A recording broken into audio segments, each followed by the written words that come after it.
സംസ്ഥാന സ്കൂൾ കലോത്സവം തകൃതിയായിട്ട് നടക്കുമ്പോൾ മത്സരങ്ങൾക്കിടയിൽ ചെറിയ ചില പരാതികളും നിലവിലുണ്ട്.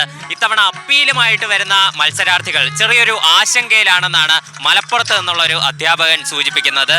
പേരെന്താണ്? പേര് മഹറൂഫ് കോട്ടക്കൽ. അതെ, നമ്മൾ അപ്പീലുമായി വരുന്ന ടീമുകൾ ഇവിടെ വളരെ ആശങ്കയിലാണ്. മത്സരാർത്ഥികൾ ഭയങ്കര മാനസിക സംഘർഷത്തിലാണ്. അപ്പീലുമായി ജില്ലാതലത്തിൽ മത്സരിക്കുമ്പോൾ അർഹമായ ഒന്നാം സ്ഥാനം തഴയപ്പെട്ടത് കാരണം DDക്ക് അപ്പീൽ കൊടുക്കുന്നതാണ്. അത് വീഡിയോ ഒക്കെ പരിശോധിച്ച് പൂർണ്ണമായി ബോധ്യപ്പെട്ടതിന് ശേഷം മാത്രമാണ് അപ്പീൽ അനുവദിക്കുന്നത്. അപ്പോൾ ആ അപ്പീൽ അനുവദിച്ചിട്ട് സംസ്ഥാനതല മത്സരത്തിൽ മത്സരിച്ചും മികച്ച പെർഫോമൻസ് കാഴ്ചവെച്ചിട്ടും റിസൾട്ട് ഇവിടെ പ്രഖ്യാപിക്കുന്നില്ല. A ഗ്രേഡാണ് ഉള്ളത്. മത്സരം കഴിഞ്ഞ ഉടനെ വേദിയിൽ വിധികർത്താക്കൾ ഗ്രേഡ് അടിസ്ഥാനത്തിൽ മത്സരിച്ച എല്ലാ ടീമിൻ്റെയും ഗ്രേഡുകൾ വിളിച്ചു പറയും, അനൗൺസ് ചെയ്യും. ആ സമയത്ത് അപ്പീലുമായി വന്ന ടീമുകളുടെ കോഡ് നമ്പറോ അവരുടെ റിസൾട്ടോ ഗ്രേഡോ ഒന്നും എന്ത് ചെയ്യുന്നില്ല, ഇവിടെ പ്രഖ്യാപിക്കുന്നില്ല. അപ്പോൾ ജില്ലാ തലത്തിൽ തന്നെ അർഹമായ ഒന്നാം സ്ഥാനം നഷ്ടപ്പെട്ടിട്ട് അതിനെതിരെ അപ്പീൽ പോയി അവിടെ തന്നെ ഈ മത്സരാർത്ഥികൾ അവഹേളിക്കപ്പെട്ടു. അവർ പിന്നെ മാനസിക സംഘർഷത്തിലായി. എന്നിട്ട് അപ്പീൽ വാങ്ങി സംസ്ഥാന തലത്തിൽ മത്സരിക്കുമ്പോൾ അവിടെയും ഇവരുടെ ഫലപ്രഖ്യാപനം തടഞ്ഞു വെക്കുക എന്നുള്ളത് മത്സരാർത്ഥികൾക്ക് തികച്ചും മാനസിക സംഘർഷം ഉണ്ടാക്കുന്ന ഒന്നാണ്. അതുപോലെ തന്നെ പരിശീലകരായ ഞങ്ങളെപ്പോലുള്ള ആളുകൾക്കും അത് ഭയങ്കര പ്രയാസം ഉണ്ടാക്കുന്നുണ്ട്.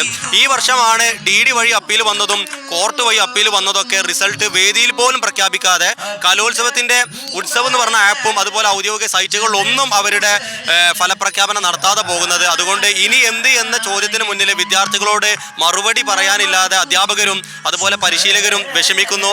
കുട്ടികളും അതുപോലെ ഭയങ്കര വിഷമത്തിലാണ് ഇപ്പോൾ ഉള്ളത്. ഈ അപ്പീലുകളുടെ എണ്ണം കുറയ്ക്കണം എന്നുള്ള തരത്തിലുള്ള ഒരു തീരുമാനമൊക്കെ സർക്കാർ ഇടയ്ക്ക് എടുത്തിരുന്നു. അപ്പോൾ അതിനെ പറ്റിയിട്ട് എന്താണ് തോന്നുന്നത്?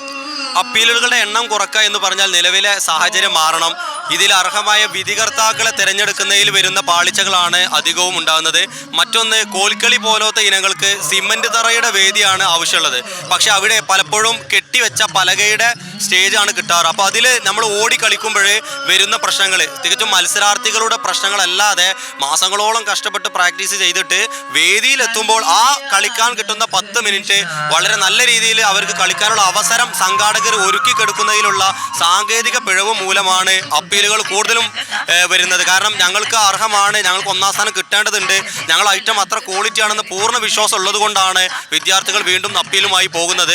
നിലവിലുള്ള സാഹചര്യം മാറണമെങ്കിൽ വിധി നിർണയത്തിലും അതുപോലെ വേദികൾ ഒരുക്കി കൊടുക്കുന്നതിലും ശബ്ദ സംവിധാനം ഒരുക്കി കൊടുക്കുന്നതിലുള്ള വ്യക്തമായ കാഴ്ചപ്പാട് സംഘാടക സമിതിക്ക് ഉണ്ടായാൽ മാത്രമേ അപ്പീലുകളുടെ എണ്ണം കുറക്കാൻ കഴിയുകയുള്ളൂ.